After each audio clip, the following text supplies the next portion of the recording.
Merci Madame la Présidente. Merci Monsieur le Président de l'Office hydraulique pour la présentation de ce rapport. Merci pour le temps que vous nous consacrez sur ce sujet si vital. Avant de présenter l'avis de notre groupe, nous tenons à avoir une pensée pour Serge Duteuil-Graziani. Ce jeune Corse a été visé par la violence d'État alors qu'il se battait contre l'accaparement de l'eau à Sainte-Soline, contre un capitalisme débridé qui saccage les vies autant que les terres.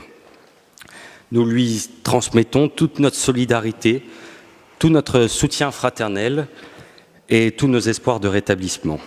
Tout comme lui, nous voulons lutter pour la vie, lutter pour l'avenir. Venons donc à ce rapport. Vous nous avez exposé des constats d'échecs passés et des promesses de réussite future. Mais nous voudrions revenir sur le passé pour comprendre ce qui explique ces échecs. Sans cela, comment avoir confiance dans les politiques à venir? Le rapport de la Chambre régionale des comptes sur la gestion des ressources en eau par la collectivité de Corse est accablant. Nous sommes au regret de le dire, ce que décrit ce rapport, c'est une gestion de l'eau catastrophique par la CDC depuis 2017.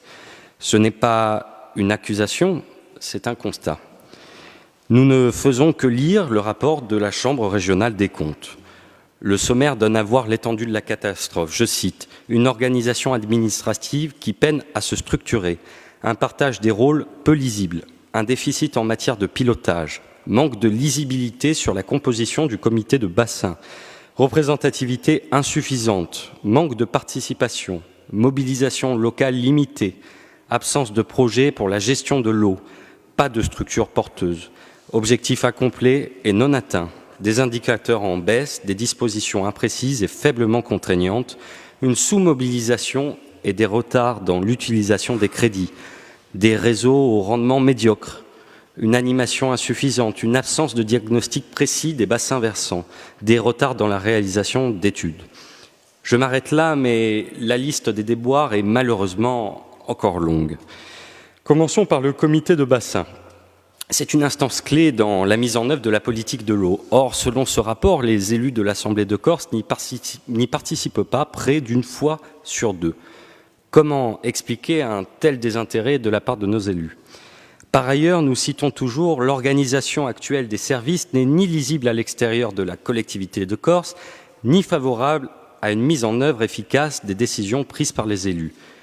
Il est urgent de rationaliser cette administration pour la rendre efficace et transparente.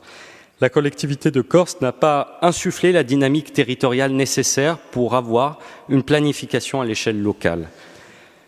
Dans les autres bassins versants, en France, les schémas d'aménagement et de gestion de l'eau couvrent entre 40% et 100% du territoire.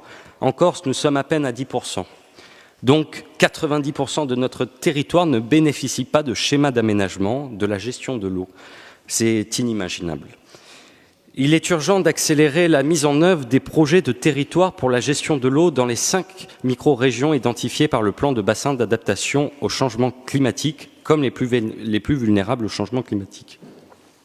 Il est urgent d'aider les communes à avoir un urbanisme compatible avec la gestion de l'eau, notamment en élaborant et en diffusant le guide d'âge et urbanisme. Pourquoi ne pas l'avoir fait depuis 2017? Il est urgent de mettre en place un grand plan de rénovation du réseau d'eau potable et d'eau brute. Entre 30 et 40% de notre eau est perdue à cause des fuites, alors que c'est 20% sur le continent. Pour cette grande rénovation, il faut utiliser les financements disponibles et réparer plus, réparer partout. Rappelons que pour l'eau brute, les dépenses moyennes engagées annuellement auraient dû approcher les 13,5 millions d'euros par an. Entre 2017 et 2021, le montant annuel moyen des crédits de paiement culmine à 2,8 millions d'euros. De nombreux retards sont signalés. Certains aménagements votés en 2007 ont été réceptionnés en 2020. D'autres opérations structurantes n'ont tout simplement pas été mises en œuvre, sans que l'on sache pourquoi. Le rapport le dit, les actions menées pour préserver la ressource restent insuffisantes. Quant au plan Aquanostre à 2050, ce plan néglige presque complètement la question des fuites sur le réseau de distribution des eaux, alors que c'est une priorité. C'est un document en contradiction avec le cadre juridique et réglementaire. Par ailleurs, il n'y a aucune piste de financement pour 450 millions d'euros sur 600 prévus. Le changement des pratiques est aussi une priorité. L'évolution des techniques d'irrigation et du choix des cultures devait être une des orientations majeures de votre politique de l'eau. Mais toujours, selon la CRC, l'action de l'OEHC en la matière est très modeste. Un point aveugle de ce rapport est sans doute la question de la privatisation de l'eau.